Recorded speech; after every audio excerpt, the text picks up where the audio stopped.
I didn't mean to open that email. It wasn't even mine. But that single click, it ended my career. Or at least, that's what they thought. If you've ever worked twice as hard just to be seen half as much, this story's for you. Because what happened next didn't just shake one company. It shook me to my core. So grab your coffee, settle in, and before we begin, hit that subscribe button so you don't miss the next story. Because trust me, this is just the beginning. When I first joined Meriton & Cole Financial, I thought I'd made it. 32 floors above downtown Atlanta, glass walls, marble floors, espresso machines that hissed like they'd been trained by angels. Everyone walked fast, talked faster, and smiled like they'd already won. And me? I was the only Black woman in the accounting department. They called it diversity. I called it loneliness in high heels. My name's Kiana Brooks, 29 years old, MBA. First in my family to work in a corporate tower instead of a factory. My mama said I was living her dream. And for a while, I believed that. The first few months, I learned quick how to code switch without even noticing, how to laugh at jokes that weren't funny, how to say good morning softer so it didn't sound like I had an attitude. You know, survival skills. My desk sat right by the glass wall overlooking Peachtree Street. It was the kind of view you thought would make you feel powerful. But most days, it just made me feel like I was watching other people live free, while I was trapped behind spreadsheets and polite smiles. My boss, Mr. Halden, ran the department like it was his empire. Perfect hair, expensive cologne, a handshake that lasted a little too long. He'd say things like, "You're so articulate, Kiana," as if he expected otherwise, and I'd smile, because smiling was safer than correcting him. But that morning, the morning everything changed, I wasn't smiling. It was a Thursday, 8:12 a.m. The coffee machine was broken again. Trish was complaining about her ex, and I was running late for a meeting. My inbox was overflowing. 43 new messages, all tagged urgent. Typical Thursday. Except one of those emails wasn't meant for me. It came from CFO Michael Dunn. Subject line: Q4 adjustments, confidential, no greeting, no intro, just a spreadsheet attached. Normally, I'd delete it. We got misdirected mails all the time. But something in me, maybe curiosity, maybe fate, made me click. And there it was. Numbers that didn't add up. Accounts shifted between client portfolios like ghosts. A $2. $4 million discrepancy buried under miscellaneous assets. Then Sue. At first, I thought I misread it. So I checked the previous quarter's report. Same line item. Same amount. Same silence. Then I noticed something else. My initials. K. B. Right next to a false authorization line. Someone had used my ID to sign off on those adjustments. My heart dropped. I remember staring at the screen, my reflection in the glass behind it. Eyes wide, breath shallow. If this got out, I'd be the fall girl. The careless Black accountant. The one who didn't fit in after all. I locked my screen. Looked around. Everyone was busy, pretending to be important. Phones ringing, keyboards clacking, the sound of ambition humming through the air. Nobody knew that a time bomb just went off in my inbox. I printed the file, slipped it into my folder between invoices. My hands were shaking. And when I walked past Halden's office, I swear he glanced up and smiled. The kind of smile that said, "I know." That's when I realized This wasn't a mistake. It was a setup. That night, I stayed late at the office, waiting until the cleaning crew finished. The city lights bled through the glass walls, painting everything gold. I opened the file again, traced each number, and started cross-checking. The deeper I dug, the uglier it got. Fake accounts, ghost clients, money rerouted through shell firms in Delaware and the Cayman Islands, and every paper trail, every single one, led back to my digital signature. Somewhere between the shock and the fear, I laughed. Not because it was funny, but because it was so predictable. When they need someone to take the fall, they look for the quiet one, the hard-working one, the one who doesn't have a powerful uncle or a golf membership. They look for me. I thought about deleting the email, pretending I never saw it, but I couldn't. Not after everything my mama taught me about truth, about what it costs, and what it's worth. So instead, I printed every document, backed it up on a flash drive, and hid it in my car. And when I drove home that night, I knew something had shifted. The world didn't look the same. Neither did I. The next morning, I went straight to HR, filed a confidential report. Mrs. Lewis, the HR manager, smiled politely while I talked, her hands folded like she was praying for me to stop. She said, "We'll look into it, Kiana." Then 2 days later, my access to the finance server was revoked. That's how fast the walls closed in. Coworkers stopped talking when I entered the room. My team lead reassigned my projects. Trish, the same woman who used to share her lunch with me, suddenly acted like I was contagious. They didn't even hide it. They wanted me gone. But here's the thing. I'm not built to break quietly. I've seen too many women like me get erased in silence. Not this time.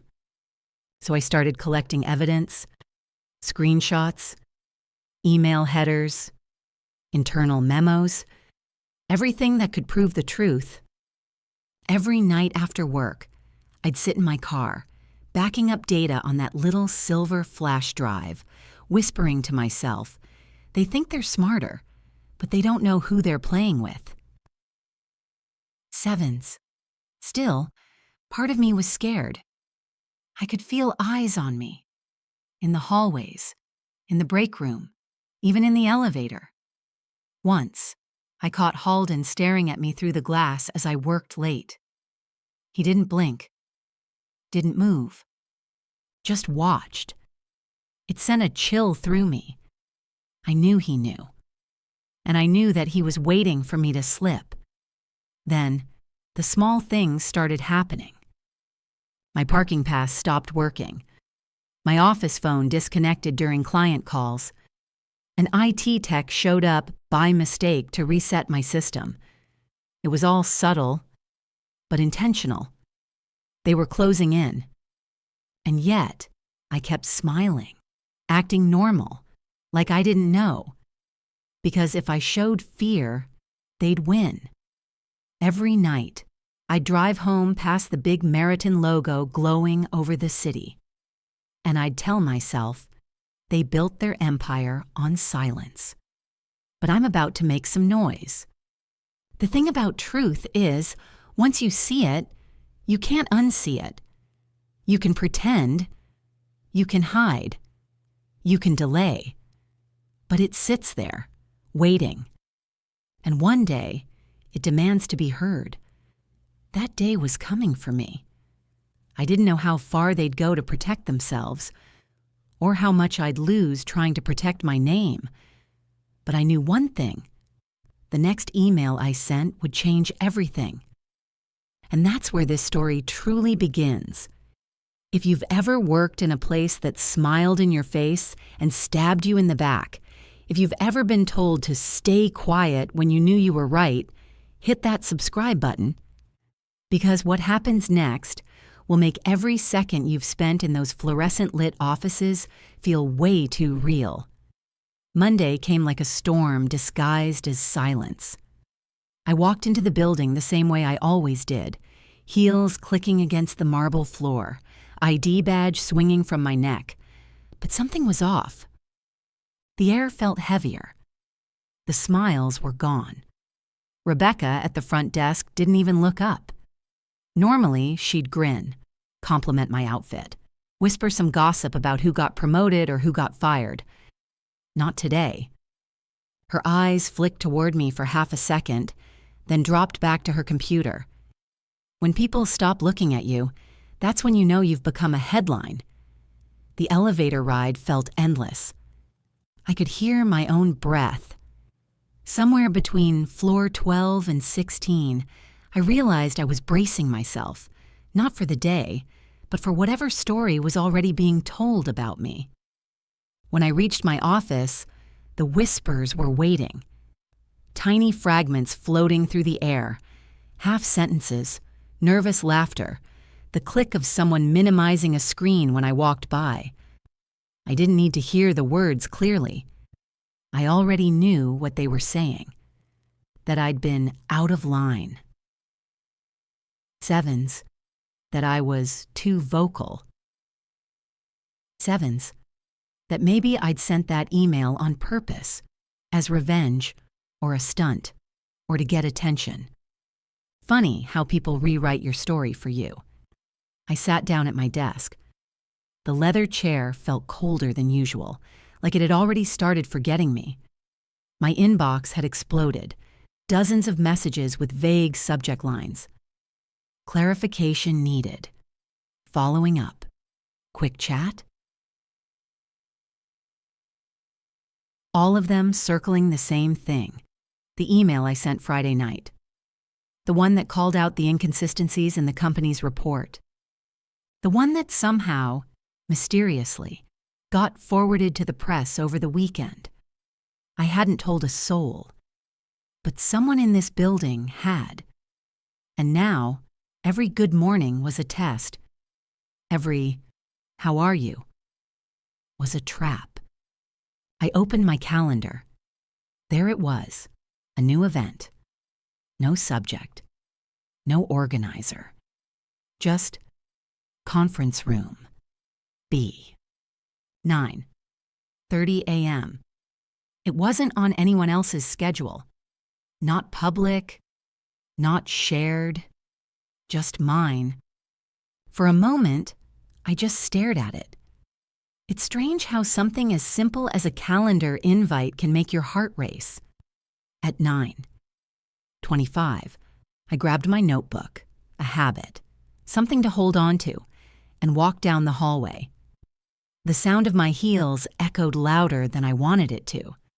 When I opened the door to conference room B, the room was already full. 3 people sat across the long glass table. Sevens, Mr. Whitaker, the head of HR, Angela, the company lawyer, and Martin, my supervisor, the man who once told me, "You're the kind of person this company needs more of." Sevens. No one smiled. Whitaker folded his hands like a priest about to deliver a sermon. "Thanks for joining us. Kiana, please, have a seat." I sat down slowly. The chair creaked, betraying how tense I was. Angela cleared her throat. "We just have a few questions about last week's correspondence." Sevens. I nodded. "About the quarterly report?" Sevens. Her lips tightened. "Specifically, about an email you sent late Friday night." Sevens. I already knew this was coming. But still, hearing it out loud made my stomach drop. Whitaker slid a folder toward me. Inside was a printout of my email, circled, highlighted, annotated, like a piece of evidence. He said, "This email was found circulating outside of the company. We need to understand how that happened." Sevens. I looked from one face to another. Their eyes told me they'd already decided I was guilty. I didn't send it to anyone outside the firm, I said quietly. I sent it to my direct team, just like I always do. Sevens. Martin shifted in his seat. But you did copy the finance director, right? Sevens. Yes, because the discrepancies affected her department. Sevens. Whitaker's tone sharpened. Kiana, the email contained confidential projections. The leak caused a dip in our stock this morning. Sevens. So you think I leaked it? Sevens. No one answered, but their silence screamed louder than any accusation could. For a long moment, the only sound in the room was the hum of the air conditioning. Then I heard something, faint but clear, coming from the hallway. Voices. Whispering. My name. The meeting continued, but I wasn't listening anymore. My pulse pounded in my ears. Someone had set me up. After they dismissed me, I walked out of that room feeling like I was walking through fog. The kind that blurs everything. Faces, words, even time. Back at my desk, my screensaver reflected my face, tired, but burning with a quiet kind of rage. Not the kind that explodes, the kind that plans. That afternoon, I called the only person I still trusted at the firm, Devante, from IT. He picked up on the first ring. Kiana? You okay? Heavens. No, I said, but I need your help. Sevens. He hesitated. If this is about the email... Sevens. It is. I need to know who accessed my account this weekend. Sevens. There was a pause, then a sigh. You didn't hear it from me, but someone from upper management requested your email logs. Sevens. My chest tightened. Who? Sevens. I can't say over the phone, he said. But check your inbox. I just sent you something. Sevens. A minute later, a new message appeared. No subject line. No signature. Just one attachment. A screenshot. It was a system log. Someone had logged into my email Saturday at 2:13 a.m. from Martin's credentials. I stared at the screen until the letters blurred. The man who smiled in my face. The man who told me I had real leadership potential. Sevens. The same man who had been in that meeting, pretending to be neutral. That's when I realized this wasn't about the email. It was about erasing me. I leaned back in my chair and exhaled slowly.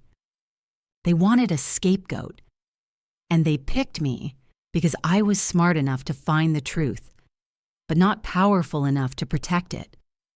That night, I stayed late. The office emptied out one by one, lights dimming, doors closing, the hum of the printer fading into silence. And in that silence, I started digging.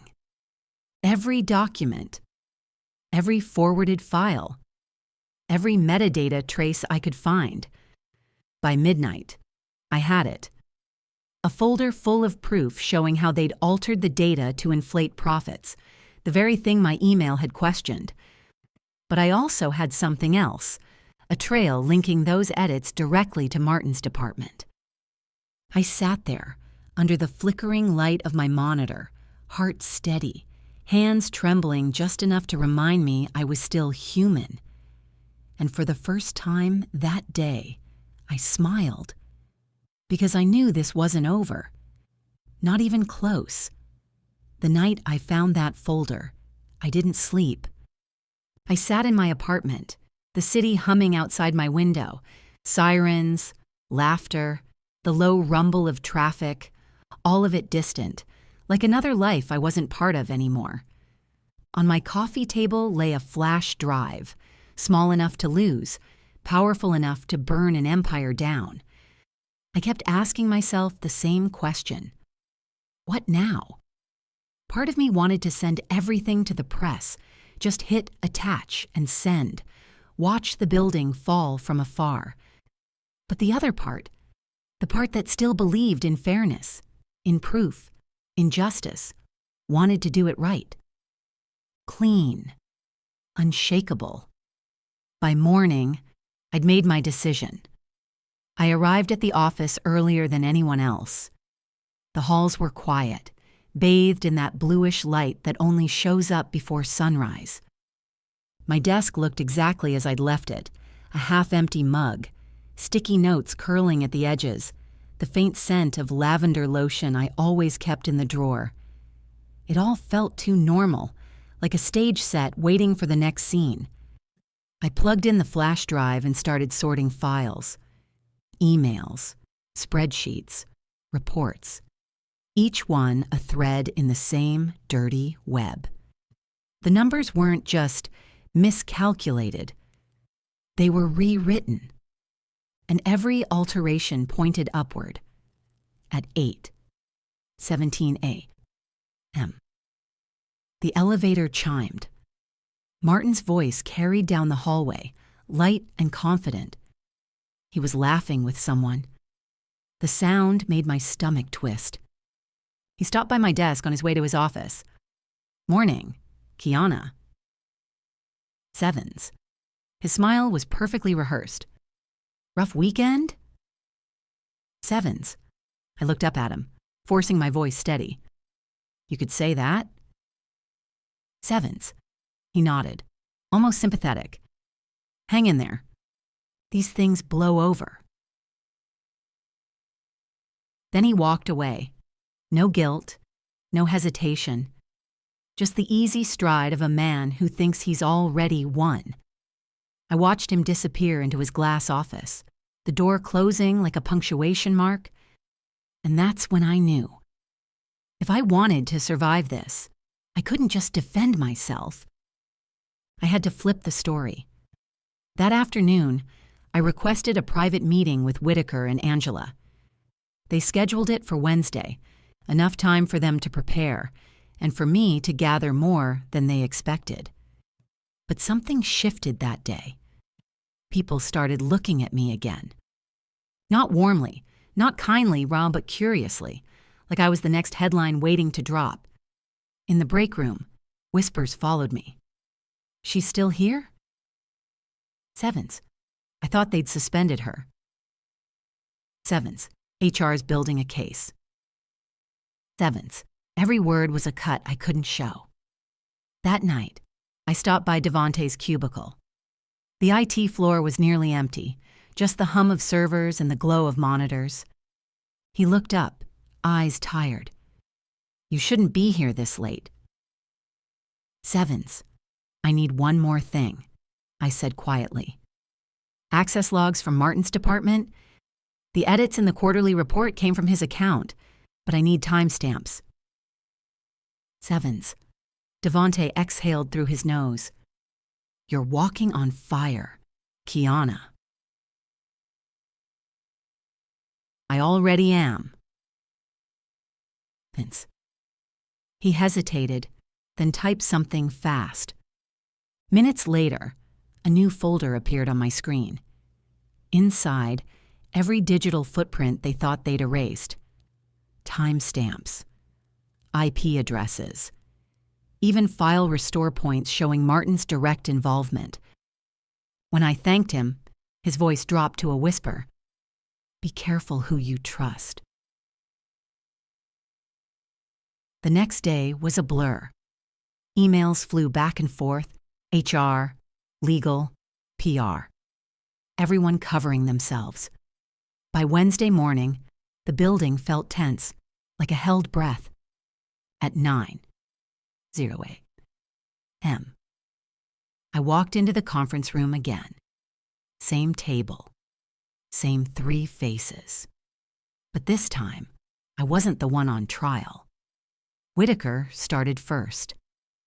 Kiana, before we begin, I want to remind you this meeting is being recorded. Sevens. Good. I said. Then let's make sure we capture the truth. Sevens. Angela's pen froze mid-note. I placed a printed report on the table, a clean, bound document labeled Internal Audit. Discrepancy Analysis. Their eyes flicked down, scanning the first page. Then I set the flash drive beside it. This, I said, is every change made to the Q2 report. Every false figure, every manipulated file. Each edit linked to Martin's user credentials and timestamped between March 14 and March 18. I've included server logs verifying it came from his IP address. Silence. Whitaker blinked slowly. Martin's jaw clenched. Angela's pen trembled just slightly. Martin leaned forward. Kiana, you're making serious accusations. Sevens. No, I interrupted, calm but sharp. I'm presenting verified data. Sevens. His eyes darkened. You stole company files. I preserved company truth. Sevens. The room went still. Angela shifted uncomfortably. We'll need to review these claims with the executive board. Sevens. I nodded. Please do. I've already forwarded a copy to the compliance department and the audit committee, as required by policy. That was the moment everything cracked. Martin's expression flickered, shock first, then fear, then anger. He hadn't seen it coming. The meeting ended without resolution. Whitaker gathered the papers with shaking hands. Angela left without meeting my eyes. Martin stayed behind. As the door closed, his voice dropped. You think this makes you untouchable? Heavens. I looked right at him. No, it makes me visible. Sevens. He smiled thinly. You won't last here. Sevens. I was never meant to. Sevens. For a long second, we just stared at each other. Two soldiers in the same war, except only one of us knew which side time was on. That evening, I walked out of the building with my badge still active. Outside, the air felt different, crisp, alive. Across the street, the reflection of the firm's name glimmered on the glass. Whitaker and Lowe Associates. A tower built on numbers. Numbers I'd just set on fire. Over the next few days, I became a ghost inside the office. People avoided me, but they watched. The board launched a formal review. Then Tally's PR scrambled to draft statements. Someone leaked that an internal whistleblower had exposed financial irregularities. No one said my name, but they didn't have to. By Friday, Martin stopped showing up. Rumor said he was on leave. Sevens. Whitaker looked pale, moving through the hallways like a man counting the walls closing in. And me? I did my work. I showed up early, left late, smiled when I had to, answered every email with the same line. Happy to clarify. See attached documentation. The storm was outside now, not inside me. On Sunday evening, my phone buzzed. An unknown number. Ms. Henderson? The voice said, This is Avery Lang from the Ledger. We received some internal documents confirming fraud within Whitaker and Lowe. I understand you were the first to report it internally.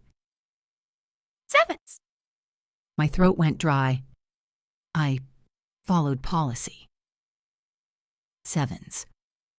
That's exactly what makes this remarkable, she said. We'd like to tell your story. I didn't answer. I looked out my window, the city glowing, endless, indifferent, and thought about how small that flash drive had been, how much weight it carried. For the first time in weeks, I exhaled without shaking. The truth was out there now. Not loud. Not dramatic. Just undeniable. And somewhere inside that towering glass building, I knew they were finally reading my words, not as gossip, not as rumor, but as evidence. Sometimes revenge isn't fire. It's light. The Monday after the story broke, the city looked different. Not because anything had changed. The same skyline, the same street vendors, the same early morning rush of suits and coffee cups, but because the firm's name was everywhere. Front pages, financial blogs, TV anchors twisting their mouths around the words internal misconduct and data falsification. Sevens. They said a junior executive had exposed a pattern of corporate fraud within Whitaker and Lowe Associates. They didn't use my name, but everyone knew. When I stepped out of the subway that morning, a woman in a red coat stopped me. "Are you—" she started, her eyes searching mine. I didn't answer. I didn't have to. She just nodded once and whispered, "Good for you," before walking away. It was strange, how validation from a stranger could feel more honest than anything I'd ever heard in that building.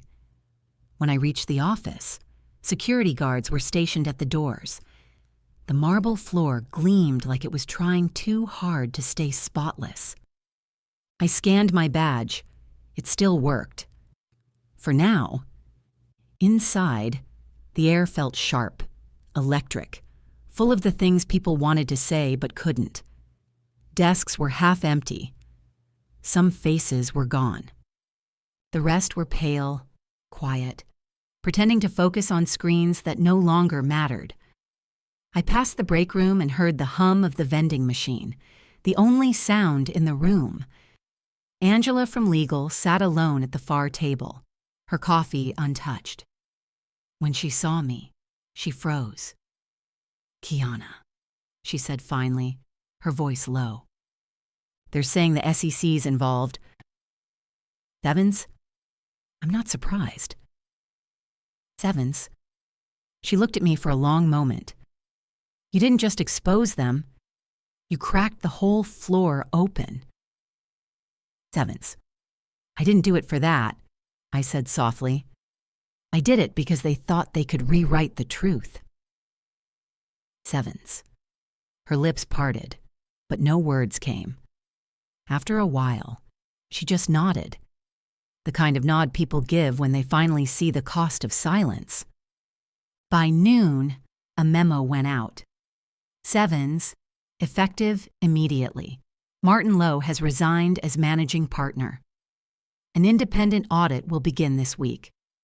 I stared at the email for a long time. No apology. No acknowledgement. Just a clinical statement dressed in legal language.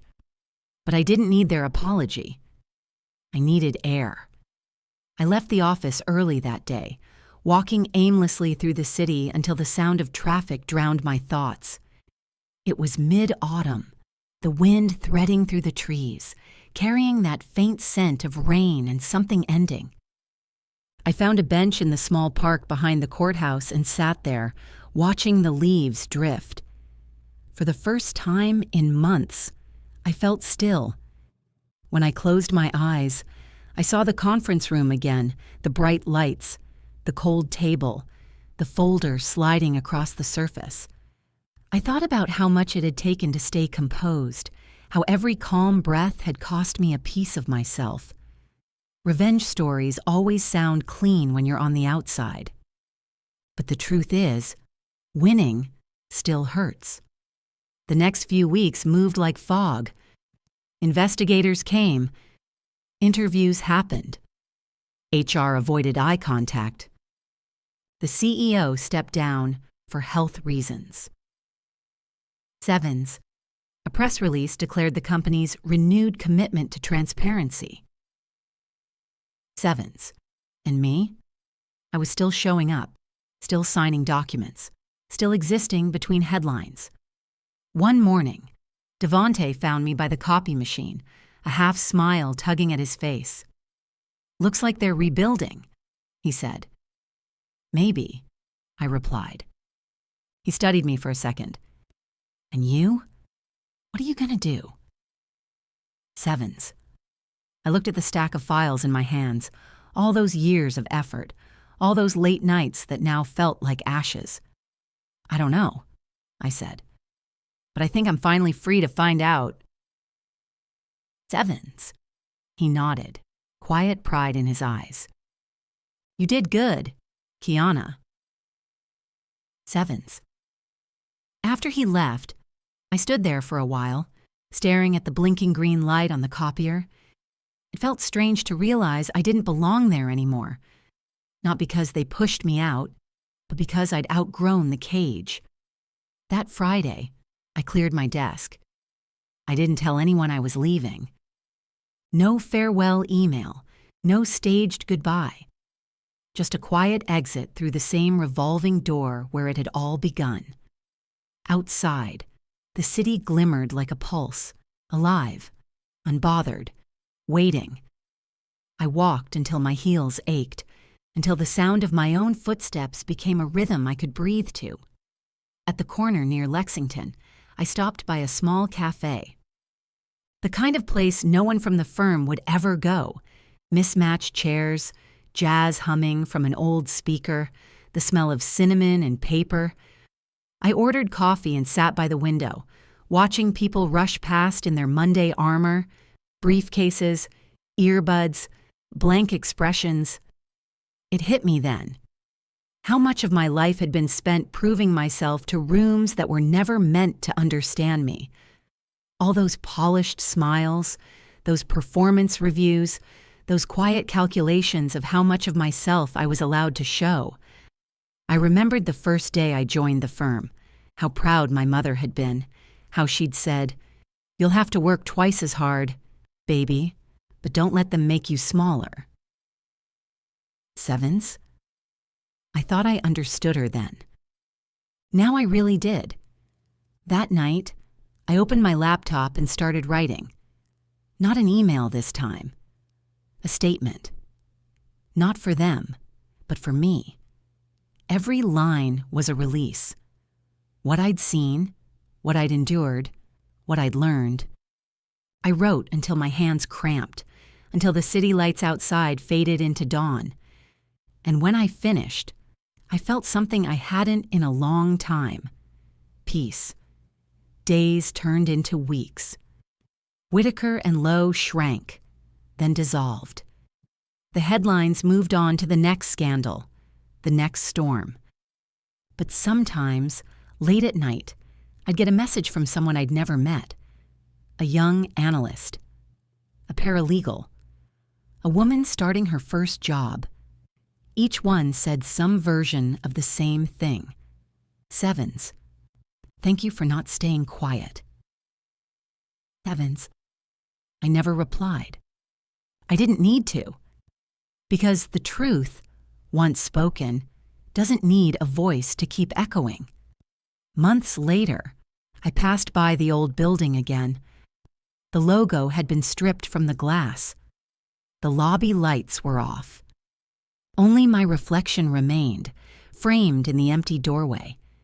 I stood there for a long while, remembering everything, the laughter, the betrayal, the long nights and longer silences.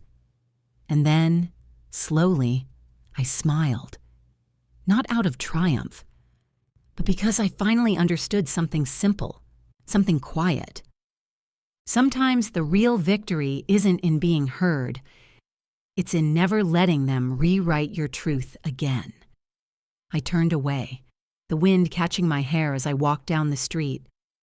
The sun was just beginning to rise, painting the city gold.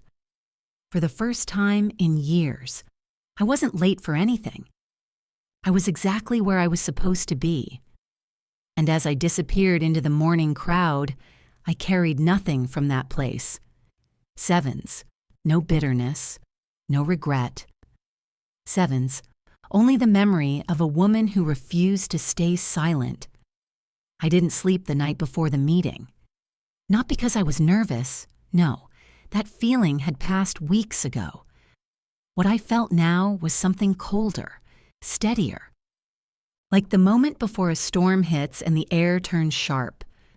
By the time the sun rose, I was already sitting on my couch, dressed in black. Not mourning, not afraid, just ready. Ready for whatever would happen once I walked into that glass-walled room on the 38th floor. When I arrived at the office, the entire floor felt off. Conversations died when I passed. Someone had already told them, or maybe they could just feel it, that something was about to break open. Malcolm was standing by the coffee machine, pretending not to see me. His tie was crooked. His hand was trembling slightly when he poured his cup. I walked straight past him, toward the conference room. Inside, the board members were already seated. 12 of them. Men and women in suits that cost more than my rent, faces that could stay stone still while empires burned. The air smelled like money and fear. At the head of the table sat Leonard, the CEO. He didn't look at me when I entered, just kept flipping through his tablet. "Morning, Danielle," he said finally, his tone smooth. "Let's get this over with." I sat. My hands were steady. The folder in front of me was thin, just a few printed documents and a USB drive. But what it contained could bury half this room. Leonard started, reading from a prepared statement about internal investigation, data inconsistency, performance review. Corporate poetry for, "We're about to ruin you quietly." When he finished, he looked up, waiting for me to crumble. Instead, I smiled. "Leonard," I said softly, "before you finish your performance, I'd like to show you something." Devens. I plugged the USB drive into the screen. The projector flickered on, and the first slide appeared. Internal emails, contracts, data trails. All signed by Malcolm. Every document traced back to him, the stolen prototype, the kickback accounts, the falsified reports. For a moment, the room went dead silent. You could hear the hum of the air conditioner, the ticking of Leonard's expensive watch. Then Malcolm's voice broke through. "This is outrageous," he snapped, standing up. "She's lying. She fabricated this, Sevens." But I cut him off. "Actually, Malcolm, those came straight from your company email. And the timestamps? They align perfectly with the nights you claim to be working late." Sevens. A low murmur rippled across the table. Someone whispered, "Oh my God."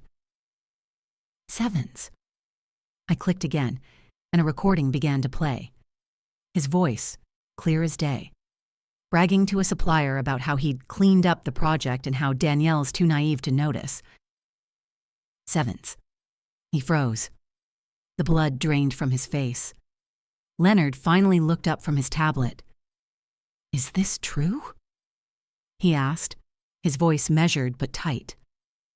Malcolm stammered something incoherent, but everyone in the room already knew. The evidence was undeniable.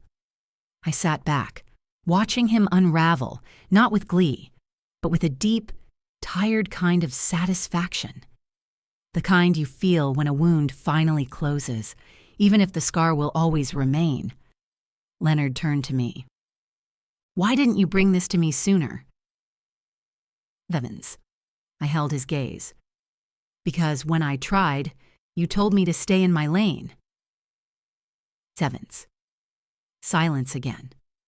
The kind that fills every inch of a room when truth finally takes the air out of it. I gathered my folder. "I'll have my lawyer contact your office about my severance and the intellectual property rights I retained under Clause 9B. Sevens. Leonard blinked, You're walking away? Vince, I smiled faintly. No, I'm taking back what's mine.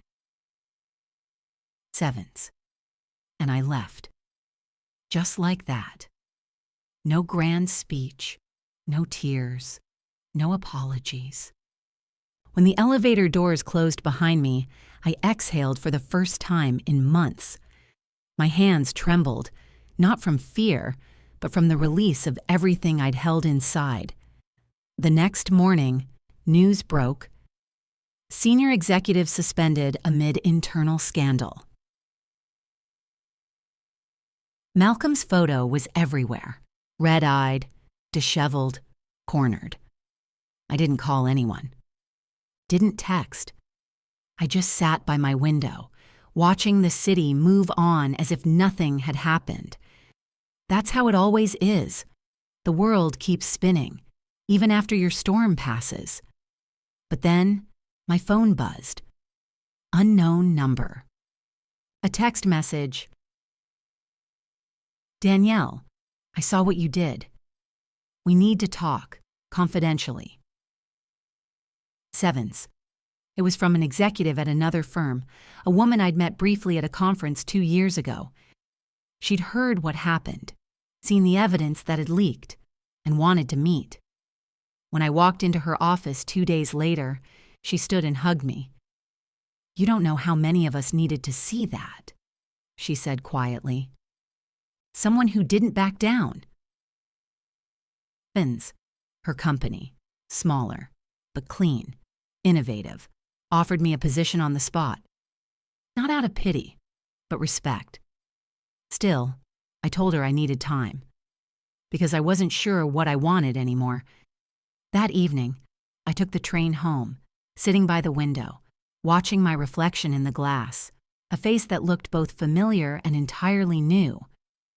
I thought about the years I'd spent proving myself in rooms that were never built for me, about the meetings where my ideas were repeated louder by someone else, about the silence that followed every time I spoke up.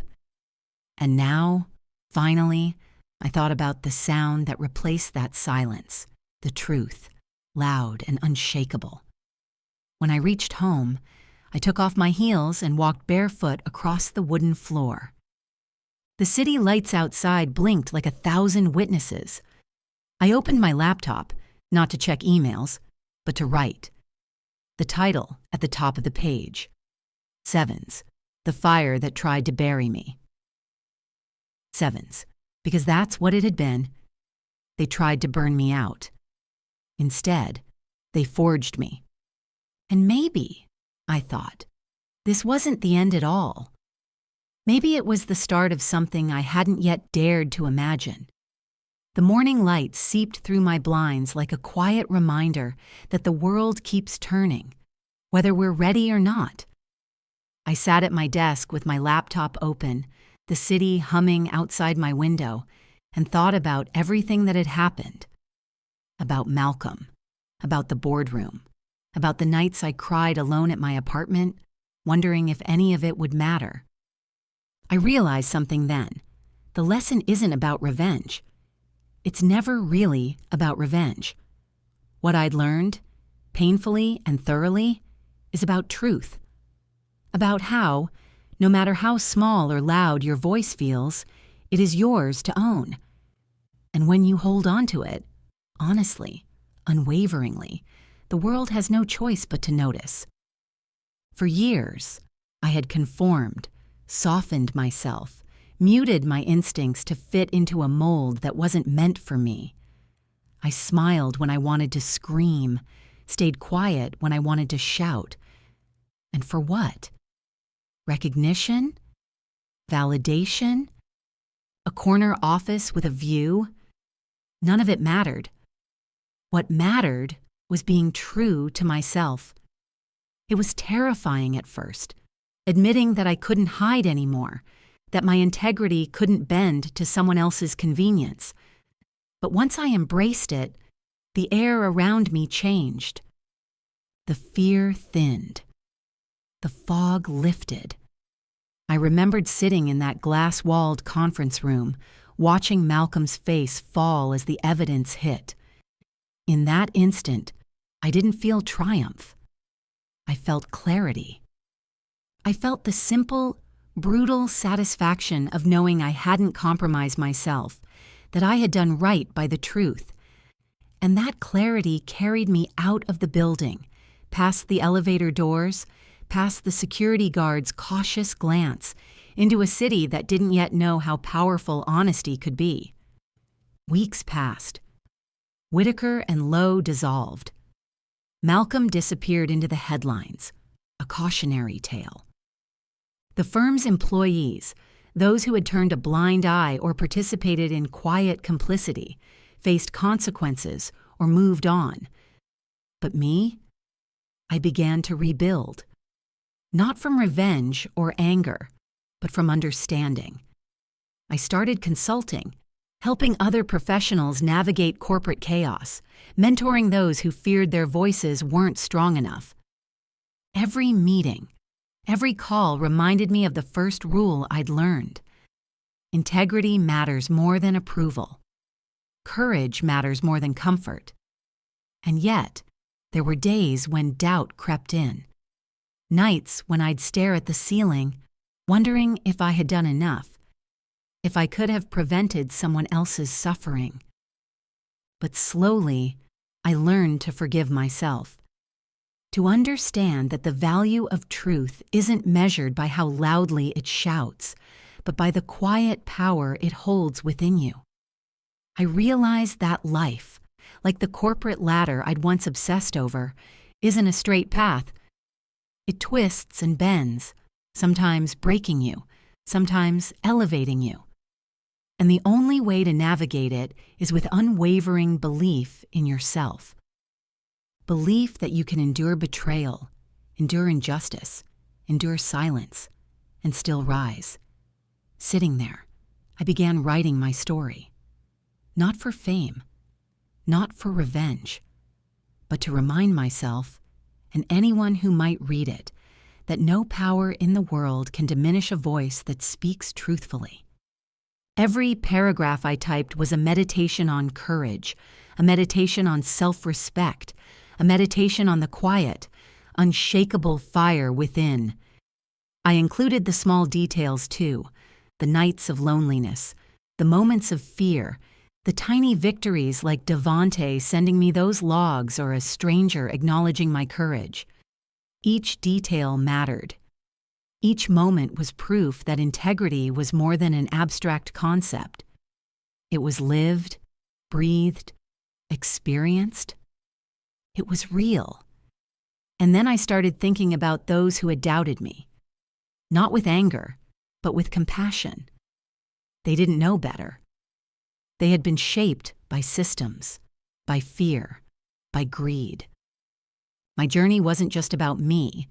It was about showing them, showing everyone, that choices matter. That the right choice, no matter how difficult, is always worth taking. By the time I finished typing, the city outside had shifted into evening. Lights glittered like stars fallen onto the streets, and I realized something profound. Freedom doesn't come from defeating others. Freedom comes from refusing to betray yourself, from standing in your truth, even when the world pushes back, even when the silence is deafening. I leaned back, feeling the weight lift from my shoulders. The lessons were clear now. Trust yourself, honor your voice, live honestly and courageously. The rest, the titles, the recognition, the validation, are merely byproducts, never the purpose. For anyone listening, anyone watching, anyone who has felt small in the halls of power, remember this: your voice is yours. Your integrity is yours. And even when it feels like no one is paying attention, the universe notices the quiet strength of someone who refuses to bend, refuses to compromise, refuses to be silenced. This is what I want you to take away. Never underestimate yourself. Never compromise your principles. And never let fear dictate your path. The world may try to push you down. The system may try to erase you. But if you live honestly, if you trust in yourself, no one can ever take that from you. I thought back to my mother's words. You'll have to work twice as hard, baby, but don't let them make you smaller. She was right. The hard work isn't in fighting others. It's in fighting the part of you that fears being seen, that fears standing alone. And once you fight that, everything else falls into place. Every day, I remind myself, strength isn't loud. Courage isn't flashy. Integrity isn't negotiable. And living truthfully, fully, without apology, is the most radical act of all. So if you take anything from my story, let it be this. The fire will come. The betrayal will come. The injustice will come.